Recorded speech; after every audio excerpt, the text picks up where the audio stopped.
Bismillahirrahmanirrahim.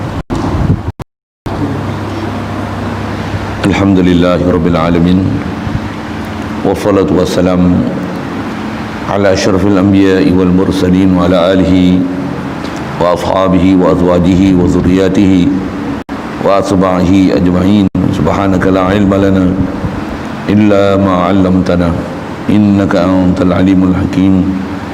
La haula wa la quwwata illa billahil aliyyil azim. Rabbi shrah li sadri wa yassir li amri wa hlul 'uqdatam min lisani yafqahu qawli. Allahumma iftah alaina bi futuhil 'arifin bik. Allahumma ja'alna minal ladzina yastami'una al-qawla fayattabi'una ahsana. Allahumma 'allimna mimma jahilna wanfa'na bima 'allamtana wa zidna 'ilman nafi'a ya rabbal alamin. Rabbi a'udzu bika min hamazati syayatin wa a'udzu bika rabbi an yahdurun wa a'udzu nafsi billahi al-'aliyyil 'azim. Bismillah ma syaa Allah la yasuqul khaira illa Allah. Bismillah ma syaa Allah la yasrifu as-su'a illa Allah. Bismillah ma syaa Allah ma kana min ni'matin fa min Allah. Bismillah ma syaa Allah la haula wa la quwwata illa billah. Wa ba'du. Qala Syekh Musannif rahimahullahu ta'ala wa nafa'na bihi wa bi ulumihi fi darain amin. Kata Musannif rahimahullahu ta'ala, sekiranya kalau anak-anak bertanya dengan apakah yang kita nak jaga tubuh-tubuh kita, maka di sini boleh dijawabkan dengan kata adalah dengan jaga itu dengan akal fikiran dan dengan ilmu-ilmu yang dibelajarkan dia daripada ulama ahli sunnah, tidak daripada ulama Mu'tazilah dan ulama Syiah dan ulama Wahabi, kerana membawa kepada kucar kacir sebagaimana yang kita lihat dengan musyahadah akan setengah-setengah kejadian sekarang ini.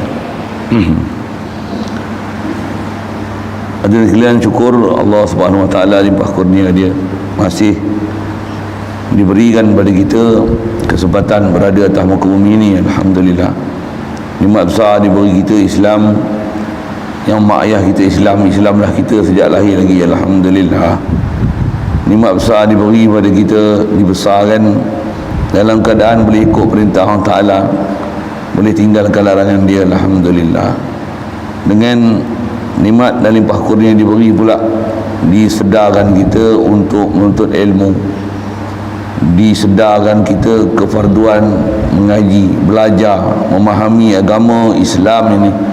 Alhamdulillah, syukur diberi pada kita kesungguhan, minat, kehalobaan nak belajar macam mana nak islah jasad kita, nak islah hati kita, nak islah roh kita, islah sir kita. Alhamdulillah, syukur diberi pada kita keupayaan, kelapangan masa, boleh kita alhamdulillah kumpul tengah hari ini untuk insya-Allah kita meneruskan bacaan kitab daripada kitab Irsyadul Jawiyyin ni di pondok ni, insya-Allah. Sambungan kita hadirin sekalian adalah mengenai penjagaan yang kedua ni, yang mana antara lain kita bicara dulu pengarang kita, dia nak ajar pada kita macam mana hal ataupun kelakuan waktu kita ada atas dunia yang sekejap ni, yang kita kena ada seolah-olah kita bermusafir. Jadi ada matlamat, ada destinasi yang kita kena capai. Dunia bukan tempat kekal abadi. Ada matlamat yang mesti dicari, ada tujuan yang mesti dikenal pasti, ada Allah yang mesti sentiasa dimakrifahi, yang turut bahasanya. Wajib atas kita kena belajar selok-belok agama ni, dan kita faham perjalanan hidup kita macam mana nak hidup sebagai orang beragama. Sezaman kita ni zaman fitnah besar, walaupun atas nama agama kita agama Islam, kalau kita tak belajar dengan cara yang betul, dah macam tak beragama dah kita ni. Na'udzubillah. Baik kata tak beragama tu, dengan perjalanan zahir pun dah tengok dah tak macam agama dah, apatah lagi kalau suluh dari sudut pandangan batin. Mudah-mudahan Allah Ta'ala mudah kita peliharakan kita daripada bencana-bencana macam ni, dan wajib atas kita pelihara diri kita lebih besar daripada kita pelihara Covid lagi. Bahkan yang inilah peliharaan yang paling besar kita kena jaga, pasal musuh yang sentiasa ada sejak Nabi Adam AS lagi Allah Ta'ala bagi jadi sampailah ke kiamat esok, pasti akan ada musuh besar kita, nafsu syaitan, bapa dia iblis, menyebabkan terpalingnya kita ni daripada matlamat hidup. Baik, jadi sambungan kita dalam nak mencapai dan merealisasikan bagaimana untuk jadi orang beriman, nak jadi orang Islam yang patuh syariat zahirnya, dan iman, ada tasdik, yakin, hidup hati sanubari, kenal Allah Ta'ala, hatinya, rohnya, batinnya. Bagaimana keadaan nak hidup macam tu? Yang ni yang dia kata, sekiranya kalau anak-anak bertanya lah, dia nak tulis dengan perkataan begini, pasal kitab dia ni memang dia tulis atas nasihat kepada anak-anak dia, juga anak cucu dia, anak saudara, anak-anak daripada kawan-kawan dia. Jadi nisbah yang bertanya ni, dia andaikan kita yang bertanya ni anak-anak lah. Jadi kalau kita tanya kat dia, kata dia, dengan apakah yang kita nak jaga tubuh-tubuh kita itu, jasad kita atas muka bumi ni, nak jaga jasad ni supaya patuh syariat, ikut perintah Allah Ta'ala, supaya boleh jadi taat. Macam mana nak jaga tubuh kita ni? Paling besar sekali apa dia ni, nak jaga jasad ni. Maka di sini, kata dia, bolehlah dijawabkan di sini ni di atas soalan tentang nak jaga tubuh tu kan? Pasal jaga tu, faham tu, ada jaga jasad, ada jaga hati.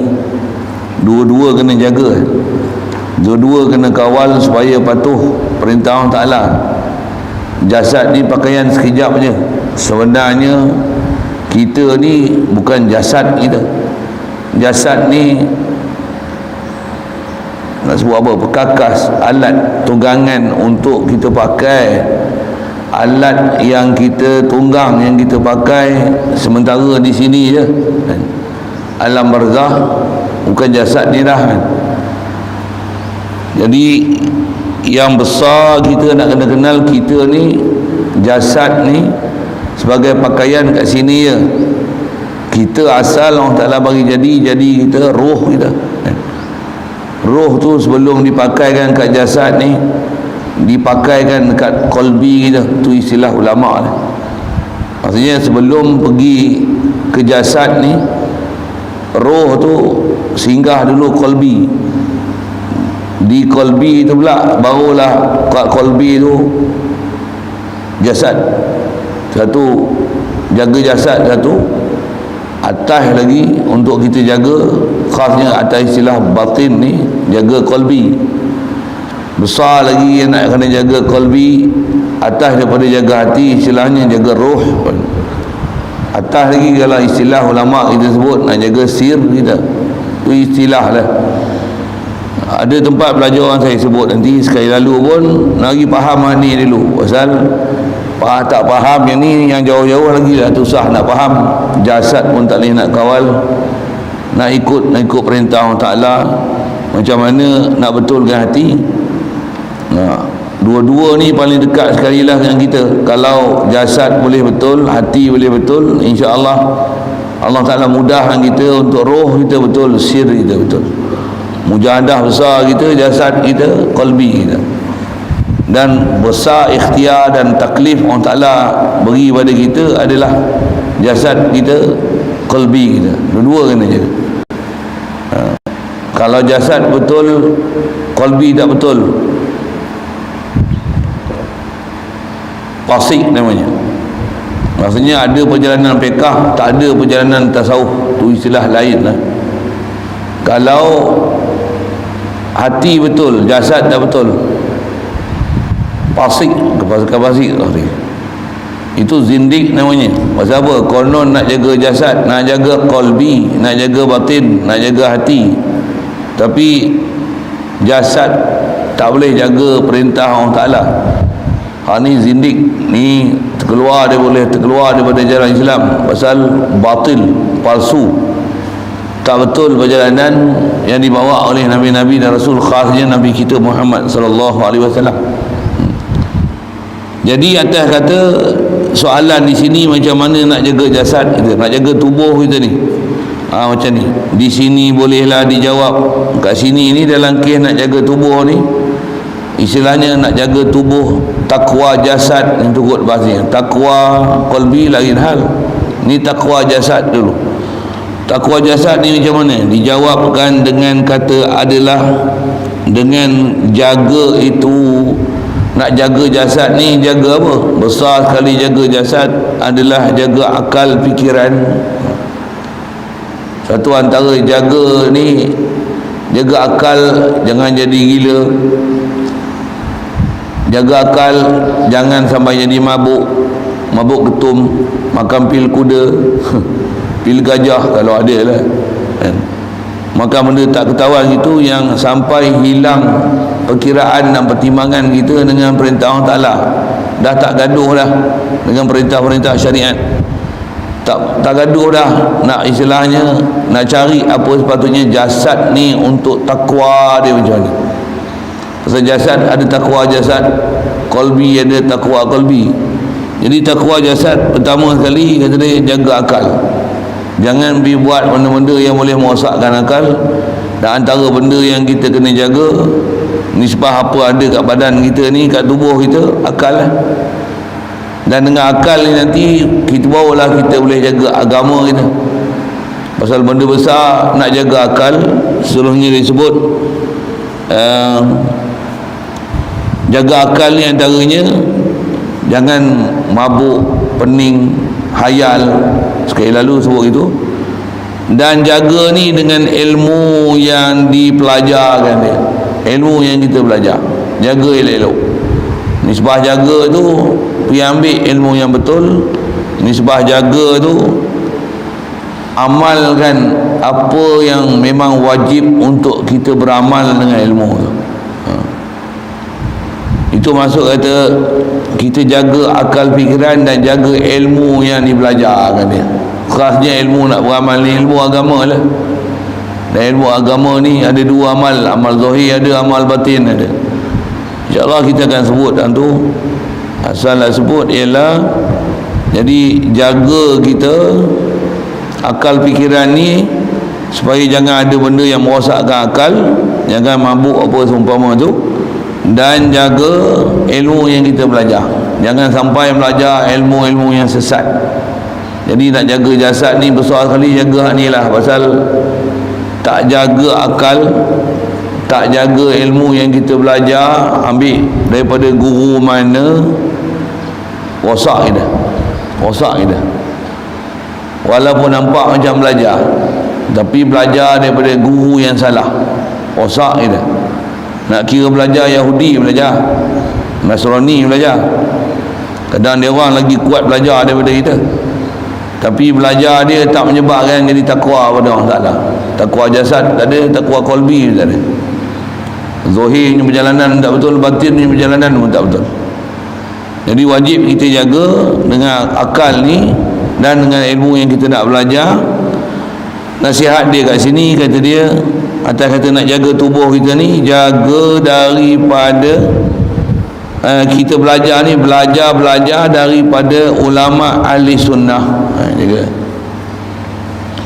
Nak belajar ni ilmu mesti ambil daripada ulama ahli sunnah.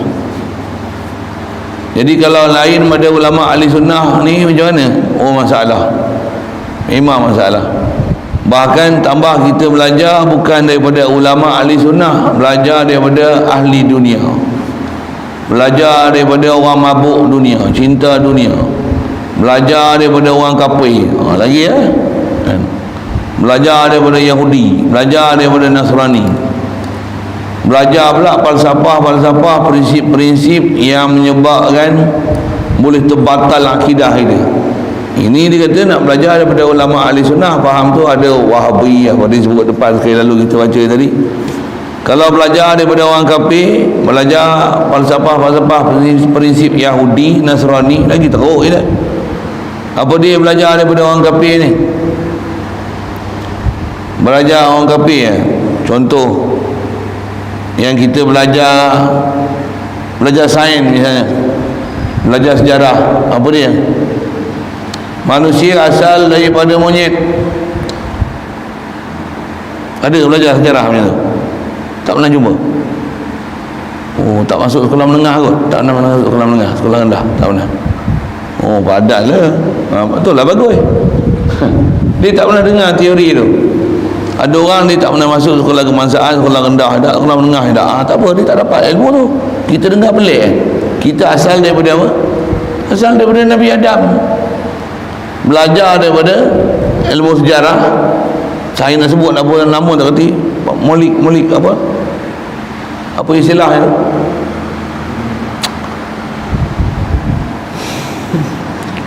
Saya tak ubah hafal istilah tu, yang saya tanya tu.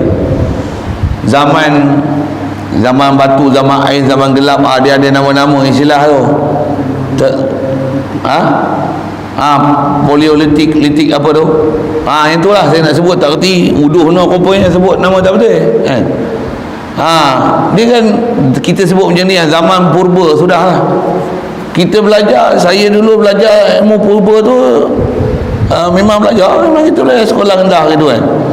Di zaman purba, zaman batu, zaman ais, apa benda lah, manusia pakai cawat aja, tak reti makan minum, apa, duduk dalam gua. Nabi Adam Allah Ta'ala bagi jadi sempurna dah tamadun mereka awal-awal lagi. Waktu turun je daripada syurga tu, sempurna dah Nabi weh. Apa pula manusia purba pula? Purba mungkin dari sudut tak adalah handset, tak adalah lagi. Handset ni pun baru je zaman lah ni. Tapi takkanlah pakai cawat Nabi Adam dengan Siti Hawa. Ya betul. Yang pakai cawat ni zaman sekarang pun ada yang pakai cawat. Itulah manusia purba. Manusia purba ni yang tak ikut perintah Allah Ta'ala ni, inilah manusia purba. Betul ke? Zaman ni ada orang pakai sepeda, ada? Ada. Tunjuk depan orang ramai pakai sepeda, tayang habis satu dunia tengok. Berenang ada, berlari ada, bina badan ada. Itulah manusia purba. Manusia tak ikut syariat. Kita belajar sejarah apa dia? Manusia zaman dulu purba. Ni dia nak ajar apa ni? Kalau faham tu seolah-olah dia nak kata Nabi Adam ni manusia purba. Kepala otak kau. Saya tak tahulah bahasa lembut, saya tak tahu. Saya nak sebut bahasa lain. Saya buat kepala otak Ni ajaran apa ni? Pasal apa tu? Belajar sekolah kebangsaan. Sorry sikit saya nak sebut sekolah kebangsaan lah. Memang saya dapat benda tu sekolah kebangsaan. Manusia purba, belajar manusia ni apa, teori Darwin tu. Manusia asal daripada monyet ke beruk? Beruk. Beruk tak? Bukan monyet. Manusia pasal daripada beruk. Pasal apa? Rangka dia serupa kata dia. Melalui proses apa tu? Ubah-ubah tu orang panggil apa? Evolusi. Bertukar. Evolusi tak betul. Kapil etikot evolusi ni. Duk bertukar beruk jadi manusia. Mana ada orang Ta'ala bagi jadi dengan kaedahnya tu? Mana ada? Tak ada kaedah diajar dalam kaedah syariat. Kaedah akidah kan. Kaedah syariat pun tak ada. Apa dia? Ikan, lepas tu ikan ni tumbuh kaki, ikan ni keluar daripada air. Insan ni lama-lama tak ada, lepas tu tumbuh kaki, lepas tu dia berjalan, lepas tu sampai satu masa evolusi pula tumbuh kepak untuk terbang. Apa benda ni? Inilah teori Darwin. Teori beruk. Pasal apa? Belajar daripada orang kafir. Belajar sekolah kebangsaan, teori itu teori kafir diajar. Belajar juga sekolah kebangsaan. Saja saya nak sebut pasal ramai orang ngaji sekolah kebangsaan. Saya antara sekolah kebangsaan dulu sebelum ngaji pondok. Ngaji apa? Kita mesti ada toleransi agama, hormat menghormati orang lain. Ni Merry Christmas. Merry Christmas. Boleh? Mana kau kepala otak kau? Merry Christmas.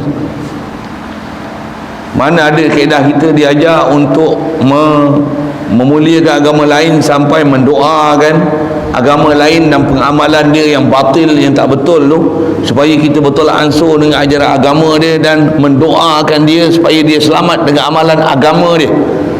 Mana akidah kita inna dina indallahil Islam, mana? Nampak? Rosak akidah. Bila orang tak belajar tu dengar kita cakap ni pelik ni ustaz ni apa ekstrim, kira Islam je betul. Lepas tu kau nak ingat agama lain pada Islam betul, kau nak jadi kafir. Tu ulama-ulama dulu kan boleh tu. Satu dia orang bila belajar benda-benda yang memang salah dengan kaedah-kaedah kita, dia orang lawan dulu. Ulama kita zaman dulu pergi ngaji sekolah Inggeris, apa kata dia? Bukan je ngaji sekolah Inggeris, kata dia belajar bahasa Inggeris tu bahasa kafir, bahasa ahli neraka. Orang tua dulu. Pasal apa? Pasal nak jauhkan kita daripada belajar dengan apa benda yang dia ajar tu. Pasal dia ajar tu, kalau dia ajar takat 2 campur 2 4, 5 kali 2 10, itu tak ada masalah tu. Itu tak ada masalah tu. Tapi bila dia ajar falsafah ni, prinsip-prinsip macam ni, manusia purba asal daripada beruk lagi, tenaga tidak boleh dihapuskan, tapi tenaga ni berubah daripada satu keadaan kepada satu keadaan lain. Betul tak? Tak bisa tengok.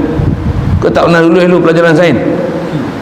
Atom tidak boleh dimusnahkan, dia akan bertukar daripada satu keadaan ke satu keadaan. Tenaga tidak boleh dimusnahkan. Asalnya tenaga apa? Contoh, kita buat empang, ni ada tenaga keupayaan, betul dia akan tukar tenaga upayaan kepada tenaga kinetik, kan? Ditukarkan pergerakan turbin tu, daripada turbin tu menghasilkan tenaga elektrik, tenaga keupayaan, tenaga kinetik, tenaga elektrik pula yang ni hasilkan tenaga cahaya, tenaga haba, menghasilkan tenaga ni kata dia tak boleh dimusnahkan dan tak boleh dicipta. Tenaga ni berubah. Betul tu. Seolah-olah macam Tuhan pula tenaga ni. Saya biasa dengar istilah-istilah tu, belajar sekolah kebangsaan lah tu, belajar sekolah menengah lah tu. Nak cerita apa ni? Bukan belajar daripada ulama ahli sunnah, belajar teori kafir. Kalau belajar teori apa ekonomi, kita naklah belajar macam mana kata dia nak meningkatkan ekonomi, modal yang paling sikit dengan jangka masa yang paling pendek, dapat keuntungan yang paling besar. Ekonomi kepala otak kau macam tu. Siapa dia ajar prinsipnya tu? Saya tak boleh lah. Saya guna kepala otak tu, please excuse me lah. Saya tak boleh. Benda salah ni, bahasa mudah saya sebut kepala otak lah. Maksudnya apa? Siapa dia ajar kaedah macam tu? Teori ekonomi ni ambil modal yang paling sikit, masa yang paling pendek dan dapat untung paling besar. Inilah keadaan dia buat. Tambah sekarang apa-apa dia, macam mana modal paling sikit, dia guna virus je. Waktu masuk dalam amal, satu dunia beli. Dalam masa sekejap aja dapat keuntungan sangat besar. Sekali lalu saya sebut pi lah macam tu, kan? Ni teori siapa ni? Siapa dia ajar macam tu, kan? Tambahlah ni sikit, apa-apa sikit darurat. Waktu bila darurat pula, pemerintah bila buat, gunakan kaedah apa, qawaid fiqh, apa dia, tasarruful imam manutun bil maslahah. Kata dia, pengurusan imam pemerintah ni, apa dia buat ni adalah untuk maslahat rakyat. Wow, wajib kita taat dan patuh pada pemerintah. Itu esok pemerintah tu Yahudi, apa punya kaedah kau pakai ni? Betul ke yang tu? Betul ke yang tu qawaid, yang tu usul fiqh ke, yang Quran nas ke tu? Yang tu qawaid fiqh untuk ingat dobit fiqh, bukan satu kaedah usul fiqh. Usul fiqh pun bukan, dia qawaid fiqh. Pula tu bukan tasarruful imam tu untuk menunjukkan imam buat apa kita kena ikut, bukan. Dia nak cerita dalam bab kaedah, nak ingat dobit-dobit dan qawaid dalam bab hukum hakam. Antaranya bab jemaah, ada sikit sebanyak dalam bab pemerintahan ada, tapi tak semua bab imam buat ni semua maslahat. Ada buat tipu muslihat, ya ke? Ada yang buat bodoh, tak kena dengan syariat, ya ke? Yang kata dengan syariat tak betul dengan akidah. Nak saya sebut misal, kan keluar kenyataan baru ni, orang duk baca apa, COVID apa, suntikan vaksin adalah harus tapi wajib. Ada baca? Wajib apa? Wajib golongan tertentu, terutama frontliner kan. Ambil vaksin harus, wajib bagi golongan tertentu. Malaysia ni tak wajib lagi lah. Satu masa nanti dia wajib. Macam mana vaksin-vaksin yang lain? Vaksin ni harus tapi wajib. Dengar, rokok dah dipatuah haram, bahkan haram jadah. Saya nak guna bahasa itu. Tak ada pula dia kata haram hisap. Betul? Faham saya cakap apa? Faham? Patutnya rokok haram. Macam mana? Sambung. Haramlah hisap, haramlah import. Tapi pasal ada kaitan dengan ekonomi, berapa persen dapat kerajaan, dia income kepada pendapatan negara. Maka macam mana? Walaupun dipatuah haram, jual, masuk lagi negara, jual lagi, bagi lesen lagi, harga pun makin mahal lagi. Dulu murah sekotak RM8 dulu. Seingat saya dulu zaman saya kecil-kecil ada satu rokok, ada cerita rokok sikit. Rokok nama rokok tembak nama ni. Rokok tembak. Tak saya dengar rokok tembak. Dia gambar kuda putih. Sekotak seingat saya 2 kupang. Tak ingat saja lah. Ada 12 batang ke 20 batang dalam tu. 2 kupang 20 batang dulu. Sekarang mana jumpa itu. Tapi dah ketagih macam mana hisap.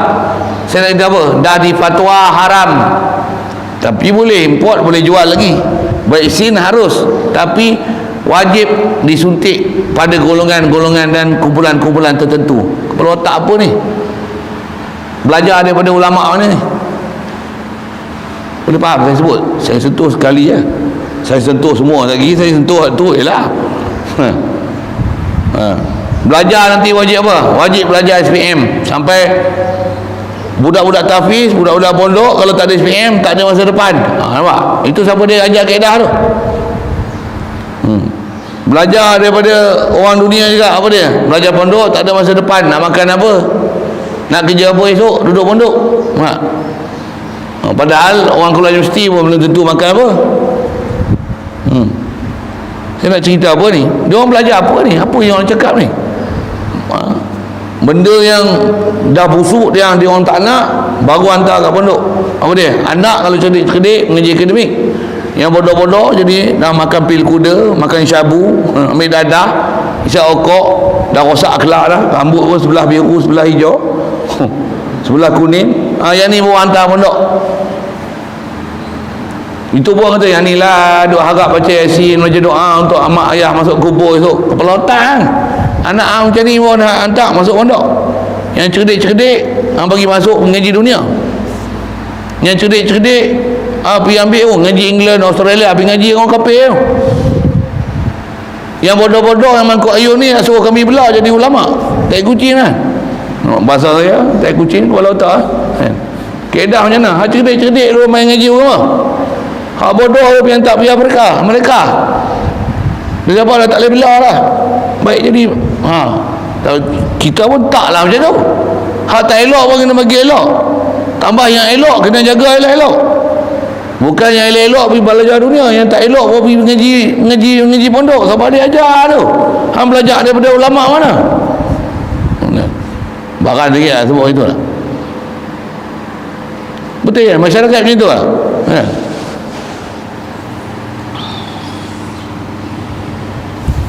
Ni belajar bukan daripada orang yang sepatutnya kita kena belajar. Kepala otak jadi kena spin begitu. Jadi mesti pastikan belajar ni, kata dia, ambil ilmu daripada ulama ahli sunnah, tidak daripada ulama-ulama Mu'tazilah. Ya. Ulama Mu'tazilah ni apa? Ulama yang berpegang dengan kederat yang Allah Ta'ala beri pada kita, maka kita lah menentukan apa yang kita nak buat tanpa ada hubungan dengan Allah Ta'ala. Qadariyah, Mu'tazilah fahaman itu. Apa dia? Kita boleh. Berapa ramai kita dengar orang motivasi ajar fahaman Mu'tazilah. Dia kata apa? Masa dia nak ajar motivasi, nak suruh kita bersemangat, kata dia, tuan-tuan, takdir ni hanya 20% daripada apa yang kita nak berlaku akan datang. Besar sekali kita adalah usaha dan ikhtiar 80%. Usaha ikhtiar 80%, takdir hanya 20%. Kepala otak kau silap jadi kafir akidah itu. Pasal apa? Menafikan takdir Allah Ta'ala, menafikan iradat Allah Ta'ala, menafi ilmu Allah Ta'ala yang azali. Ada pula 20% ilmu Allah Ta'ala, 20% ketentuan Allah Ta'ala. Ketentuan Allah Ta'ala 20%, ikhtiar kita 80%. Siapa dia ajar gitu? Ulama Mu'tazilah. Mu'tazilah mana? Mu'tazilah moden. Nama pensyarah, nama motivator, nama ahli motivasi. Keluar bercakap apa macam tu. Pasal apa? Nak bagi kita suruh semangat. Boleh, kita boleh. Tak ada lah dia ajar, insya-Allah boleh. Tak ada. Satu masa dulu kan boleh kan? Boleh, dok boleh. Hip hore. Apa dia hip hore ni? Malaysia boleh. Malaysia boleh. Hip hore. Hip hore. Siapa dia ajar? Siapa dia ajar? Boleh? Faham tak sebut apa? Kalau kita biasa duduk sekolah masalah memang biasa dengar punya tu. Tambah pula duduk nyanyi-nyanyi pula. Apa sikit nyanyi. Apa sikit nyanyi. Apa sikit nyanyi. Kalau nak sebut Mu'tazilah tu. Mu'tazilah tu. Tak langsung dah nak ajar takwa pada Allah Ta'ala, rujuk pada Allah Ta'ala, tawakal pada Allah Ta'ala, iman pada Allah Ta'ala. Kalau ada pun lagi, alah yang tu takkan kita tak tahu. Memanglah Allah bagi jadi kita, Allah lah bagi kenyang kita. Sebut senang. Padahal itulah akidah paling besar yang kita nak kena jaga, dan benda besar yang kita boleh menyebabkan boleh keluar pada agama. Sebab kita ni kehidupan hariannya pun bukan ada benda-benda hal lain yang besar lagi lah mudah untuk terpaling daripada ajaran Islam. Dan juga kata dia jaga, jangan ambil ilmu daripada ulama-ulama Syiah. Ada juga Syiah ni apa, sampai maki sahabat, sampai Al-Quran yang ada ni dia kata yang ni bukan Al-Quran tulen, yang ni hanya 1/3, ada 2/3 lagi, tunggu Imam Mahdi datang esok. Imam Mahdi akan bawa Quran 2/3 lagi. Yang ni baru 1/3 yang telah disorok, 2/3 daripadanya tak dizahirkan lagi. Memang Syiah faham macam tu. Syiah ni semayang ni pun lain. Jaga belajar Syiah penin. Nak menikah senang je, muta'ah je. Angguk acik boleh bayar RM50 selesai. Macam-macam ada pelajaran dia, cara dia lah. Dan orang tak faham akan nampak sekali selalu macam ajaran dia betul. Jaga Syiah, saya sebut sekali lalu ya. Sahabat semua dia maki, sedangkan Rasulullah kata la tasubbu ashabi, jangan kamu maki sahabat aku. Dia sahabat maki, sampai Sayyidina Abu Bakar pun dia maki, Sayyidina Umar dia maki, Sayyidina Uthman pun dia maki. Yang dia jaga sikit pun Sayyidina Ali lah. Tu pun nampak dia jaga, sebenarnya tak pun. Sayyidina Ali pun ada perkataan-perkataan syekh-syekh mereka, ulama-ulama mereka dia maki juga Sayyidina Ali.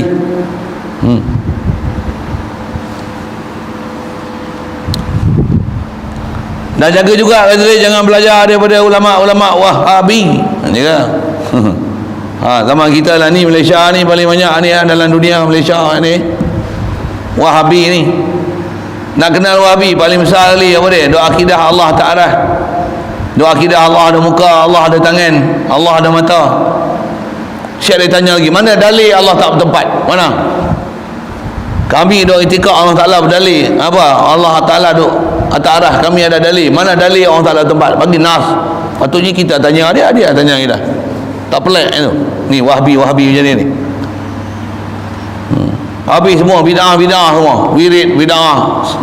Selawat antara tarawih kita duk baca selawat tu bid'ah. Hari syirik kufur bid'ah. Ni orang zikir dia orang tu lah. Baca Quran kat kubur tak boleh, talqin mayat tak boleh, hani tak boleh, semua bid'ah. Tu jaga Wahabi. Jadi pastikan kita belajar tu betul-betul daripada apa yang dipanggil, siapa yang dipanggil ulama ahli sunnah tu. Kerana kata dia, belajar daripada Wahabi, belajar daripada Syiah, belajar daripada Mu'tazilah, belajar daripada orang kafir, belajar daripada Nasrani, belajar daripada Darwin, belajar daripada apa tadi, teori-teori sains apa tu yang bertentangan dengan akidah kita tu. Tambah pula dia kata alam ni baru, semua ni naturally happen like this. Nature, this is nature. Jadi etis sampai pahaman tak bertuhan, semua ni nature. Nature apa? Tak diajar langsung untuk tauhid merentasi semua kita punya pelajaran. Mesti Islam merentasi semua kurikulum kita. Tak ada dia ajar dengan prinsip macam tu. Jadi kata dia, semua ni membawa pada kucar kacir. Kucar kacir akidah, kucar kacir jasad, kucar kacir fikiran, ideologi. Tiang Islam duk balah tak berhenti-berhenti. Nampak tak? Hang ngaji cara pondok satu pasien, nak ngaji universiti cara pasien, kebangsaan satu pasien, hak bodoh langsung tak mengaji satu pasien. Tu orang Islam mana boleh bersatu. Nak bersatu ni apa syarat dia? Mesti wa'tasimu bihablillah, mesti pegang dengan agama Allah, balik pada ajaran Islam, akidah Islam betul, tak ada jalan lain. Kalau bersatu tu semata-mata pasal nak memerintah negeri negara biar orang Melayu, tak jadi. Mesti bersatu atas apa yang mendorong kita untuk bersatu, dan bersatu mesti tak ada jalan lain, mesti bersatu atas akidah yang sahih, atas amalan fiqh yang betul dengan kaedah-kaedah ulama muktabar, bukan kaedah ambil mana yang paling mudah, macam mana yang duk tersebar sangat. Pahaman-pahaman fiqh dia salah lah. Dia bukan nak jaga agama, dia sampai belajar fiqh, belajar Quran sunnah sampai macam tak ada agama dah, pasal ambil pendapat yang paling mudah untuk memudahkan orang ramai. Ya. Jadi kucar kacir sebagaimana yang kita lihat dengan musyahadah, dengan pandangan mata kepala kita boleh tengok duk kucar kacir masyarakat ni akan setengah-setengah kejadian sekarang ni. Memang boleh tengok depan mata kita. Tambahlah ni duk Covid macam mana, budak-budak tak boleh main masjid lah. Umur 15 tak boleh main masjid. Bila dia boleh main masjid? Terah dulu yang duk suruh main masjid pun tak main masjid.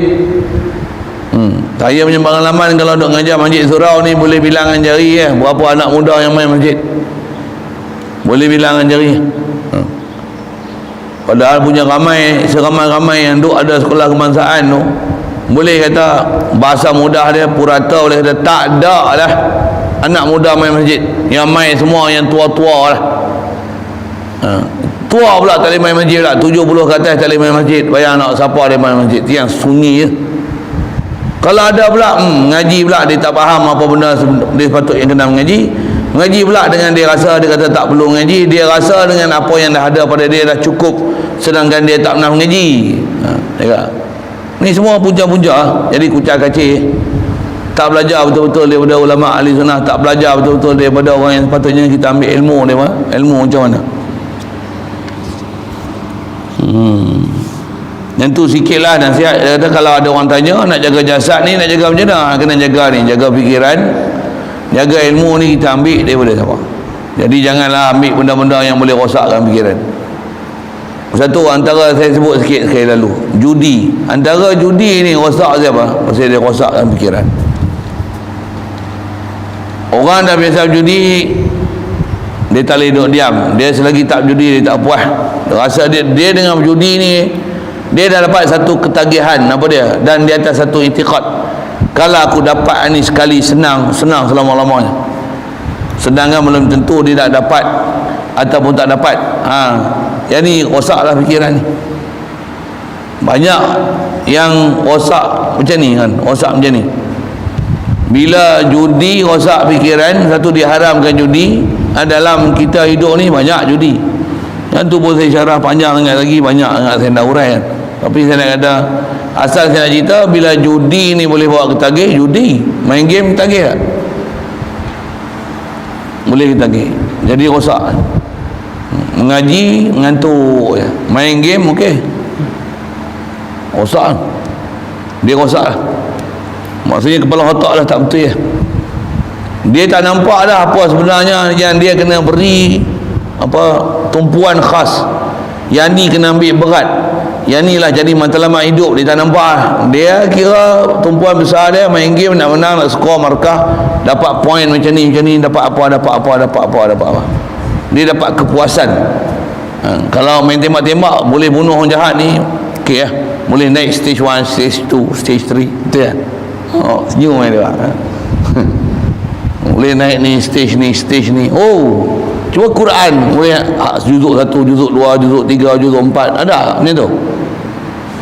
Dengan maklahnya. Kalau boleh tak payah apal lah, berhenti masuk sekolah tahfiz lagi bagus.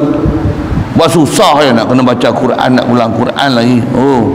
Satu, mengaji mesti daripada ulama ahli sunnah betul. Pula tu mengaji ilmu ada adab dia, ada tata cara dia. Satu nak bagi reti ilmu yang dia belajar, lepas tu nak kena jaga adab dia, nak kena beramal dengan ilmu macam mana nak jadi takwa, nak kena lawan dengan nafsu dengan syaitan, bukan ikut nafsu syaitan kan. Satu orang nak mengaji agama pun belum tentu jadi baik mengikut SOP agama. Siapa? Pasal bukan senang nak jadi orang hidup agama.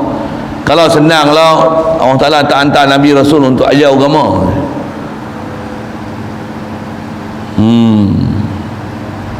Ngaji ilmu lain tak gaduh, belajar lupa langsung matematik semua, bodoh balik, tak ada masalah. Tapi ilmu agama bukan macam tu. Lepas tu belajar pula dengan tak boleh beramal, tak jadi baik lagi. Pasal matlamat ilmu bukan untuk mengaji dapat ilmu aja. Quran pun bukan untuk hafal saja jadi al-hafiz, bukan.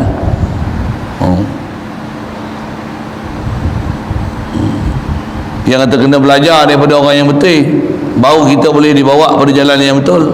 Kalau kita dibawa jalan tak betul, mengaji dapat ijazah, dapat CJ, masuk sekolah tahfiz sekalipun, matlamat dia dunia. Matlamat dia dunia, dia ada kerja dunia, cita-cita dia dunia, cita dia dapat duit, dapat ni, dapat hadiah, dapat ni, dapat apa, anugerah, apa lagi dapat sumbangan, dapat duit. Matlamat dia tu, matlamat harian yang dia kena capai apa dia? Takwa pada Allah Ta'ala, zikir Allah Ta'ala, tauhid ke Allah Ta'ala, ta'zim Allah Ta'ala. Nak tauhid Allah Ta'ala, tauhid dari sudut jasad, macam mana takwa jasad, tauhid ke Allah Ta'ala, martabat pertama sekali. Zikir Allah Ta'ala, zikir martabat pertama pun kena tak lepas lagi. Nak zikir qalbi pula, zikir roh pula, zikir sir pula. Takwa jasad, takwa qalbi, takwa roh, takwa sir. Macam mana nak takwa walibasut taqwa zalikal khair la'allakum tattaqun. Takwa benda suruh apa dia takwa tu. Banyak ni belajar ni. Mudah kita semua tu. Jagalah. Antara dia suruh jaga tu, jaga jangan rosakkan akal, jangan rosakkan juga dengan belajar daripada guru yang tak betul. Pasal apa? Bila dah berpegang dengan guru tak betul, susah nak patah balik. Ya, susah nak patah balik. Tambah pula benda yang dipegang dengan tak betul, macam Wahabi apa Syiah tu, dia dah dapat satu kelazatan di situ. Apa dia? Saya bagi contoh. Kalau Syiah sampai tahap dia boleh mut'ah, ni dia tak akan tinggal Syiah. Maksud apa?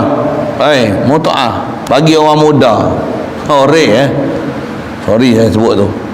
Wahabi, di mana dia dapat lazat Wahabi ni? Tak gaduh nak pergi belajar pondok, menghadap baca kitab, belajar susah-susah, zikir selawat apa pun tak payah. Apa dia?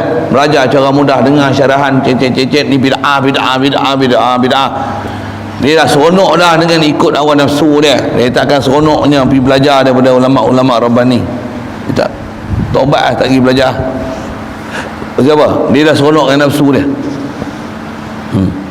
Dia tak boleh anak berguru macam mana sepatutnya kena berguru. Dia tak ada. Kadang-kadang dia baru 2-3 hari dia macam tok guru. Tok guru orang kalah. Dia hebat lagi, dia pandai lagi, dia cerdik lagi. Dia lagi pakar tafsir dengan hadis. Kita ni tak kerti apa. Dia belajar dengan guru macam tu, jahanam pun lah. Kucak kecil. Betul dia tak? Kucak kecil.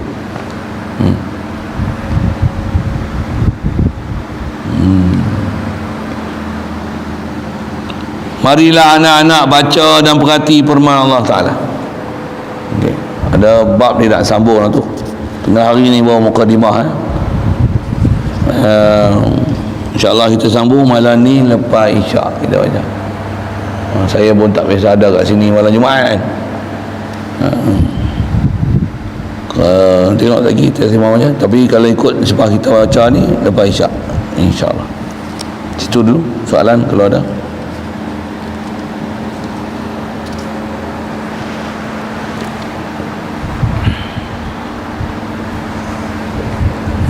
Bismillah. Allahumma nawwir qulubana min nuri ilaika kama nawwartal arda min nuri syamsika wa nabada bi rahmatika ya rabbal alamin. Warzuqna fahman nabiyyin wa hifdzal mursalin wa ilhamal malaikatil muqarrabin wa sallim tasliman ala jamil anbiya'i wal mursalin.